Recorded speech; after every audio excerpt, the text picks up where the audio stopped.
은혜 받으실 하나님의 말씀은 여호수아서 3장 1절부터 17절까지의 말씀입니다. 지난주부터 오늘 앞에서 읽어드린 여호수아서 3장 1절에서 17절의 이 말씀을 가지고 요단을 건너 가나안으로라는 이 주제를 가지고 이제 우리가 말씀을 나누고 있는데요. 지난주에 첫 번째 시간에는 믿음의 길을 준비하라 이런 제목으로 은혜를 나누었고요. 오늘 두 번째 시간의 말씀의 제목이 뭐냐? 하나님의 군대가 되어라입니다. 자, 이스라엘 백성들에게 있어서 요단을 건너서 가나안 땅으로 들어간다는 것은 무엇을 의미하느냐? 사실은 한 번도 가보지 못한 미지의 길을 가는 것이고 그 길은 예측할 수 없는 새로운 길이었어요. 그렇기 때문에 약속의 땅 가나안에 대한 어떤 기대와 소망도 있었겠지만 그의 반면에 앞길에 대한 불확실성이 그들 앞에 존재하고 있었다라는 거예요. 그래서 마음의 두려움도 함께 공존하고 있었을 것이라는 거예요. 여러분, 이스라엘 백성들이 애굽에서 나와서 홍해를 건너고 광야를 지나서 요단을 건너 가나안에 들어가는 것, 이것을요 성경의 학자들은 인생에 비유하기도 하고요, 또 우리의 신앙생활에 비유하기도 하는데요. 우리가 인생을 살아가는 것도 그래요. 어쩌면 한 번도 가보지 못한 미지의 길을 우리가 걸어가는 것이고 예측할 수 없는 길을 가는 것이기 때문에 우리는 늘 미래에 대한 꿈과 어떤 소망을 가지고 기대하면서 살아가기도 해요. 새해도 마찬가지겠죠. 또 그 불확실성으로 인한 두려움과 걱정으로 인해서 또 이번에는 주저하거나 아니면 뒤로 물러서거나 쉽게 타협해버리는 그런 모습이 또 우리에게 존재하기도 하고요. 그리고 이것을 또 신앙적인 면에서 살펴보게 되면 눈에 보이는 상황과 환경만을 보고서 쉽게 원망하거나 쉽게 불평하고 또 믿음의 길에서 멀어지는 불신앙의 모습을 보일 수도 있다라는 겁니다.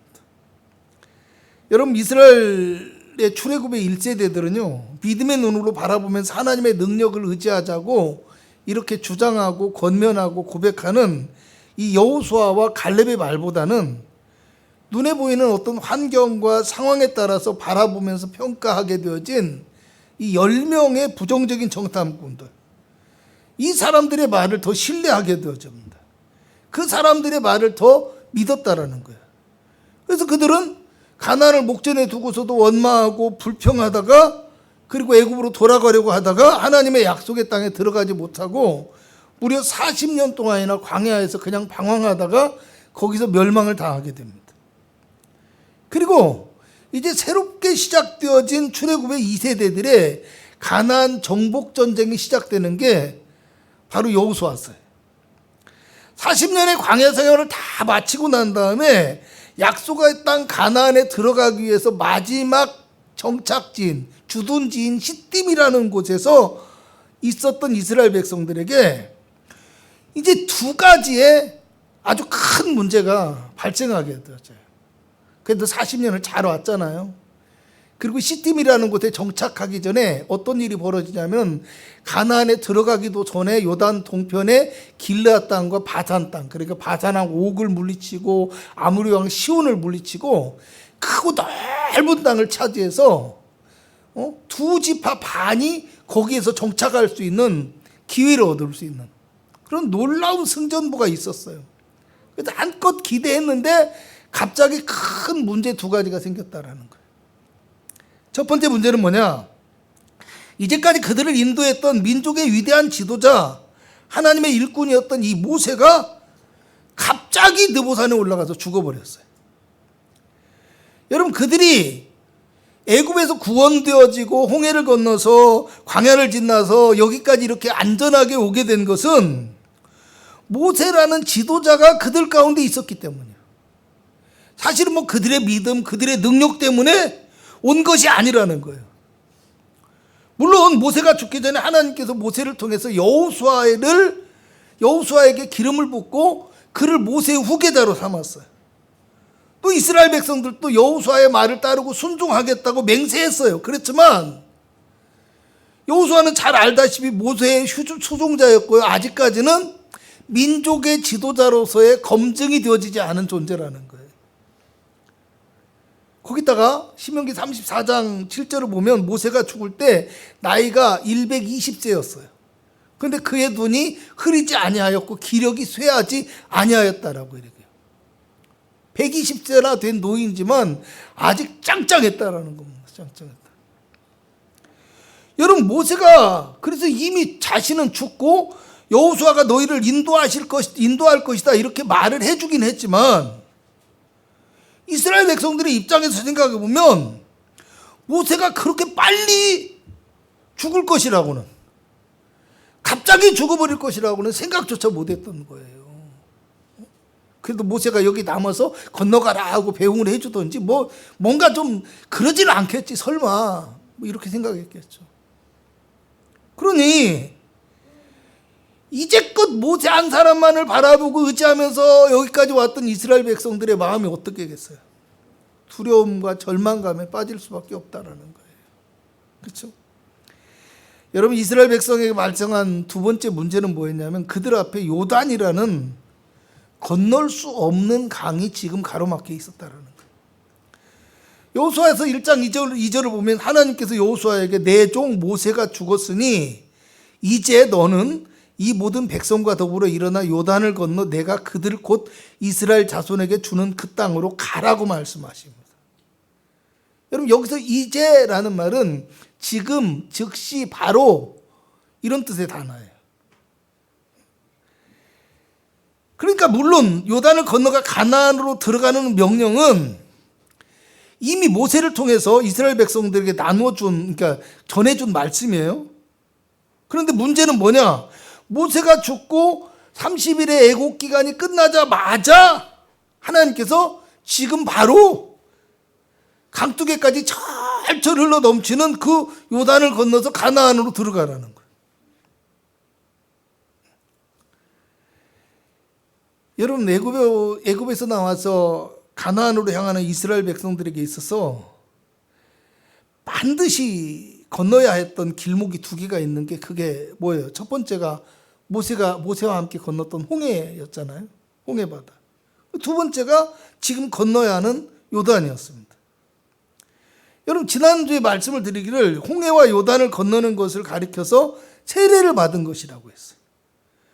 종되었던 애굽에서 나와서 홍해를 건너는 사건을 출애굽에 1세대들이 받게 될 물세례라고 한다면요, 죄악과 불신앙의 광야를 벗어나서 요단을 건너는 사건은 출애굽의 2세대들이 받는 영적인 세례, 거듭남이라고 할 수 있어요. 여러분, 출애굽기 14장을 보면 홍해 앞에서 이스라엘 백성들이 쫓아오는 애굽의 군대들을 보고 두려워하면서 원망하고 불평했지만 모세가 백성들에게 뭐라고 하느냐? 너희는 두려워하지 말고 가만히 서서 여호와께서 오늘 너희를 위하여 행하시는 구원을 보라고 말씀하세요. 그리고 여호와께서 너희를 위하여 싸우시리니 너희는 가만히 있을지니라. 가만히 있으면 된대. 가만히 있으면. 아무것도 하지 않고 가만히 서서 바라보기만 하면 되었다라는 겁니다. 그리고 쫓아오는 애굽의 군대와 이스라엘 진영 사이에 아예 밤이 새도록 큰 구름과 흑암이 가득하게 만들었어요. 그래서 애굽의 군대도 이쪽으로 못 오고 이스라엘 백성들도 그쪽으로 갈 수 없도록 아예 그냥 막아주셨다라는 거예요. 그리고 이제 모세가 지팡이를 들고 손을 바다 위로 탁 내밀었을 때 밤이 새도록 큰 동풍이 불었다고 해요. 그래서 바닷물을 물러가게 하시고 이스라엘 백성들은 바다 가운데를 육지처럼 걸어서 지나가게 했어요. 뒤따라오던 애굽의 군대는 새벽에 하나님이 다시 물이 흐르게 해서 물속에 수장해버린 겁니다. 여러분, 출애굽기 14장 31절을 보면 이스라엘이 여호와께서 애굽 사람들에게 행하신 그 큰 능력을 보았으므로 백성이 여호와를 경외하며 여호와와 그 종 모세를 믿었더라고 말씀합니다. 여러분, 홍해를 건너는 것을 우리가 물세례라고 한다고 했죠. 왜 그럴까? 그때 이스라엘 백성들이 믿었기 때문에. 그럼 그전에는 어떻게 했어요? 안 믿었어요. 안 믿었어요. 살기 위해서 따라간 거예요. 살기 위해서. 그러니까 이 물세례라는 거, 홍해를 건너는 것이 물세례라고 얘기하는 것은 우리가 처음 믿음을 가질 때와 똑같은 모습이기 때문이라는 겁니다. 여러분, 이스라엘 백성들은 애굽의 압제와 고난으로 부르짖으면서 구원을 열망했어요. 그렇죠? 그래서 모세를 보내주신 거예요. 그래서 그 애굽의 압제 속에서 그들을 해방시켜 준 거예요. 그러니까 가라고 하니까 막 좋다고 정신없이 뛰쳐나갔죠. 홍해 앞에서도 어때요? 쫓아오는 애굽의 군대를 피해서 살기 위해서 바닷물 갈라지니까 뛰어 간 거예요. 건너야만 하는 곳이었어요. 살기 위해서. 여러분, 마치 우리가 죄악된 세상 속에서 마귀 종이 되어서 고난과 고통의 삶을 살아가다가 하나님의 부르심과 구원을 받는 것과 같은 의미라는 거예요. 그죠? 그래서 처음 믿을 때는 그러잖아요. 하나님 무엇인지, 예수님이 무엇인지, 십자가의 의미가 무엇인지, 부활이 무엇인지 알지 못해요. 그냥 살기 위해서 예수님 앞에 나오는 거예요. 교회 가운데 나오는 거예요. 이걸 구원이라고 하는 거예요. 여러분, 그런데 문제는 그들은 이렇게 구원의 길에 이르게 되었지만 약속의 땅인 가나안에는 들어가지 못했다는 사실이에요. 얼마나 안타깝고 얼마나 불행한 현실입니까? 여러분, 왜 이들에게는 이런 일이 있을 수밖에 없었을까요? 왜 출애굽의 일제대들은 이럴 수밖에 없었느냐라는 겁니다. 그래서 요단의 요단의 이 성령 세례가 거듭남에 필요한 게 이런 이유예요. 여러분, 광야라는 것은 어떤 곳이냐면 그냥 하나님께서 인도해 주시는 길이었어요. 그죠? 만나와 메추라기도 먹이시고, 그것도 다음에 또 나와요. 이 내용도. 근데 가나안은 어떤 곳이에요? 그들이 들어가서 차지해야 되는 땅이라는 겁니다. 하나님이 이리 와라 하면 이리 가고, 저리 가라 하면 저리 가고, 배고파요 하면 먹을 거 주시고, 그죠? 두려움에 떨고 있으면 가만히 있어, 내가 싸워줄게 하는 그 광야가 아니라, 가나안은 하나님의 백성들이 믿음으로 나아가서 차지해야 되는 땅이었다라는 겁니다. 여러분, 지난주에 말씀을 드렸죠. 가나안에 들어가는 것은 한편으로는 하나님의 언약의 성취이면서도 또 다른 한편으로는 하나님의 백성인 이스라엘의 가나안 정복 전쟁이었기 때문에 이스라엘이 하나님의 약속의 땅을 얻고 들어가기 위해서는 그들이 하나님의 군대가 되어져야 된다라는 겁니다. 그래서 오늘 말씀의 제목이 하나님의 군대가 되어져라 이거예요. 이스라엘 백성들이 이미 애굽에서 하나님께서 그들을 부르실 때부터 그들은 그들 앞에 닥치게 될 모든 전쟁과 삶의 길이 영적인 전쟁이 되고 믿음의 길이 되었다라는 거. 이걸 알아야 돼요. 우리도 마찬가지라는 겁니다. 여러분, 전쟁을 아시는 분도 하나님이시고 그들의 앞에서 그 길을 인도해 주시는 분도 하나님이십니다. 모든 것이 하나님의 손길 가운데 달려있고 하나님을 의지할 수밖에 없는 길이 그들의 길이었다라는 겁니다.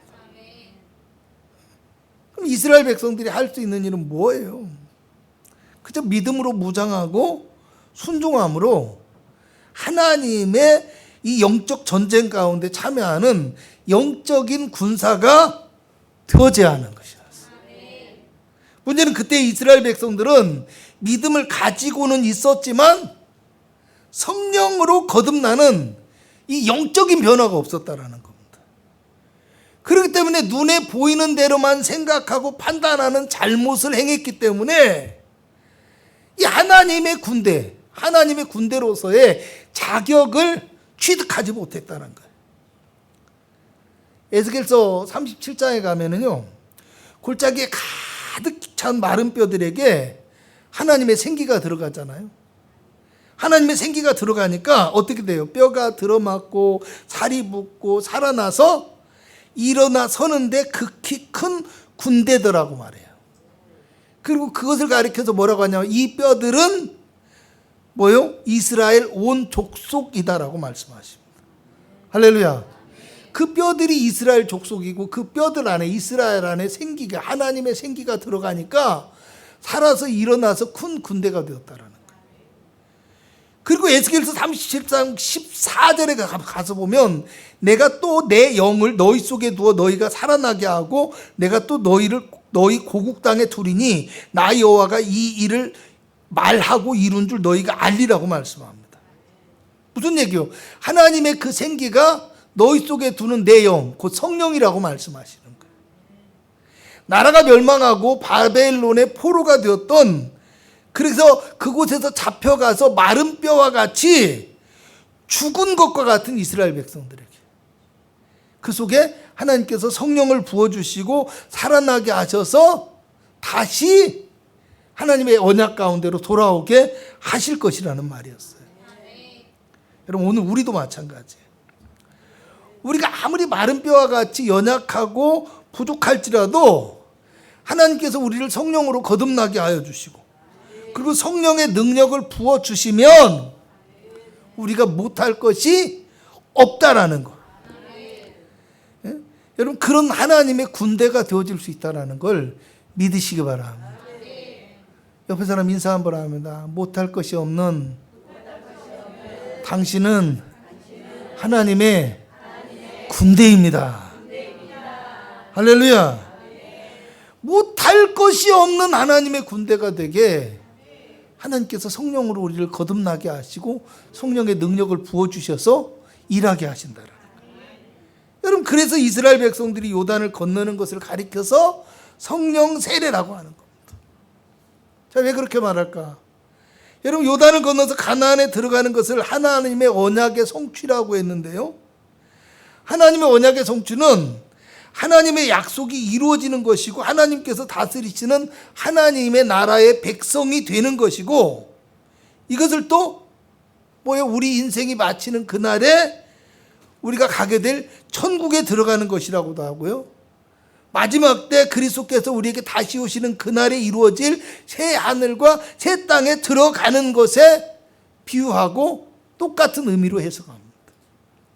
그러니까 잘 생각해 보십시오. 우리가 요단에 들어가는 거, 요단을 건너서 가나안에 들어가는 것이 우리가 예수님을 믿고 험한 세상 속에서 믿음을 지켜가지고 하나님의 나라 천국에 들어가는 것을 상징하는 그 모형, 똑같은 것이라고 한다면, 그러면 마찬가지로 우리가 요단을 건너서 가나안에 들어가는 방법도 어떻게 해야 돼요?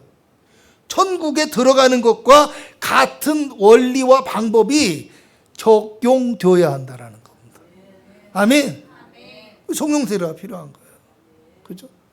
예수님께서 뭐라고 하셨어요? 요한복음 3장 5절에 사람이 물과 성령으로 나지 아니하면 하나님의 나라에 들어갈 수 없느니라. 아멘. 그러니까 요단을 건너서 가나안을 정복하기 위해서는 하나님의 인도하심만을 따르던 그 광야의 신앙인에서 하나님의 영적인 군사로 거듭나야 된다는 거예요. 그게 거듭남이 요단이라는 거듭남. 하나님의 군대가 되기 위해서 성령의 거듭남이 오늘 우리에게도 임하기를 주님의 이름으로 축복합니다. 사도행전 1장을 보면 예수님께서 제자들에게 예루살렘을 떠나지 말고 내 아버지께 들은 바 아버지의 약속하신 성령을 기다리라. 요한은 물로 세례를 베풀었지만 너희는 몇 날이 못 되어 성령으로 세례를 받으리라. 오직 성령이 너에게 마시면 너희가 권능을 받고 예루살렘과 온 유대와 사마리아와 땅끝까지 이르러 나의 증인이 되리라. 그리고 두려움에 떨고 있는 제자들에게 이제 오순절날 성령이 임하잖아요. 그러니까 어떻게 돼요? 성령으로 세례를 받은 제자들이 성령의 충만함을 받고 담대하게 복음의 말씀을 전하더라는 겁니다. 그리고 그들이 하나님의 말씀을 전할 때 성령이 함께 역사하사 그 말씀을 증언하여 주셨다라고. 여러분, 우리가 육적인 믿음을 가지고 살아갈 때는 그렇잖아요. 두렵고 힘들어요. 그죠? 두렵고 힘들어요. 그런데 성령 세례를 받고 나면 뭐가 생깁니까? 믿음의 확신이 생기잖아요. 그죠? 그리고 복음에 열심히 내지는 거예요. 그전에는 내가 살아갈 수 없었어요, 믿음으로. 그래서 늘 세상 가운데 치이고 늘 세상 속에 빠지고 세상의 유혹에 약했는데, 내가 성령을 받고 나면, 성령으로 충만하면 내가 그전에 용기를 내지 못하던 믿음의 고백을 하게 되어지고 복음을 전하게 되어지고 믿음으로 살아가는 역사가 나타난다라는 거예요. 그게 성령 세례이고, 그게 오늘 요단을 건너는 것이라는 겁니다.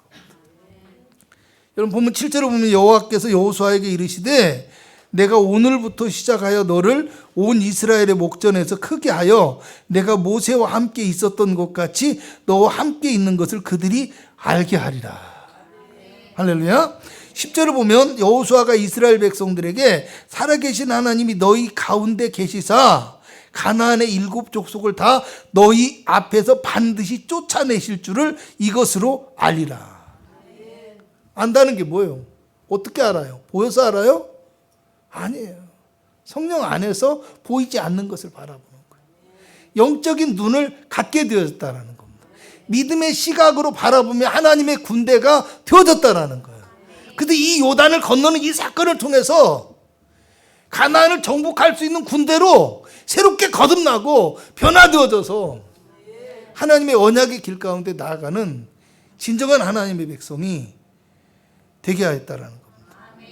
요단을 건너게 하신 하나님의 역사로 말미암아 영적으로 거듭난 하나님의 군대가 되게 하시고 믿음과 확신을 가지고 가나안 전쟁을 치르게 하시는 하나님의 역사, 이것이 요단의 거듭남을 통해서 이루어진다라는 겁니다.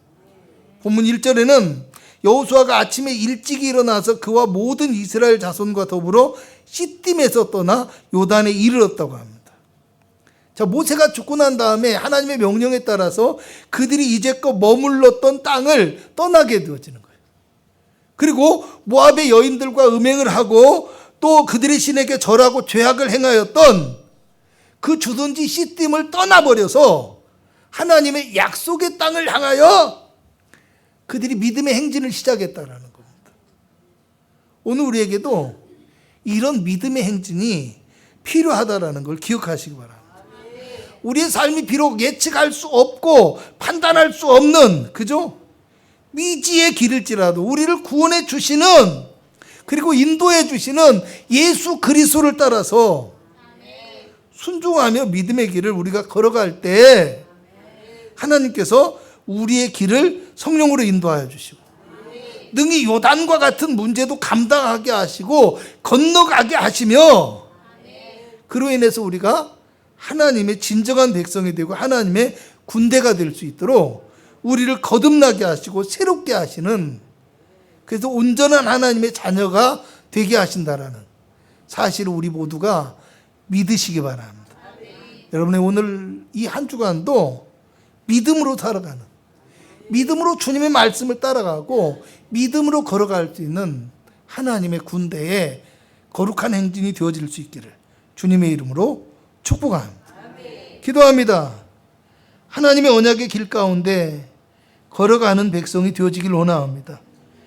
때로는 예측할 수 없는 믿음의 길일지라도 또 때로는 철철 넘치는 요단과 같은 문제가 우리 앞에 가로막혀 있을지라도 하나님, 보이는 것만 바라보지 않게 하여 주시옵시고 그 속에서 역사하시고 인도하시는 십자가와 부활의 주님을 바라보게 하여 주시옵소서.